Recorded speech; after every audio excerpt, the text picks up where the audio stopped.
சிறையில் அடைத்து கொலை செய்யப்பட்ட சபரிவர்மன் உடலை வாங்க உறவினர்கள் மறுப்பு தெரிவித்து சபரிவர்மன் மனைவியிடம் மாவட்ட ஆட்சியர் காவல் கண்காணிப்பாளர் பேச்சுவார்த்தை நடத்தினர்.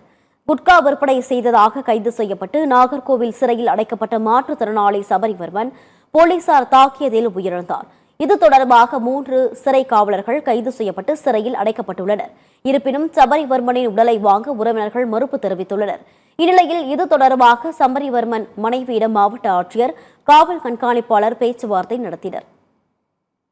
இதனிடையே திமுக துணை பொதுச் செயலாளர் கனிமொழி சபரிவர்மன் குடும்பத்தினரை நேரில் சந்தித்து ஆறுதல் கூறினார்.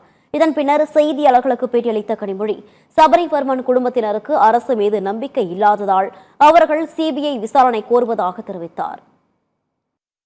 இப்படிப்பட்ட ஒரு சூழல்ல அந்த குடும்பத்திற்கு அரசு மீது எங்களுக்கு நம்பிக்கை இல்லை என்று சொல்லக்கூடிய அளவுக்கு இந்த விசாரணையை சிபிஐக்கு மாத்தணும், இவங்க மேல எனக்கு நம்பிக்கை இல்லைன்னு அவங்க குடும்பத்தை சேர்ந்தவருடைய சகோதரியும் அவங்களுடைய மனைவியும் அதை தான் திரும்ப திரும்ப சொல்கிறார்கள். எந்த நிவாரணமும் இது வரைக்கும் அறிவிக்கப்படல.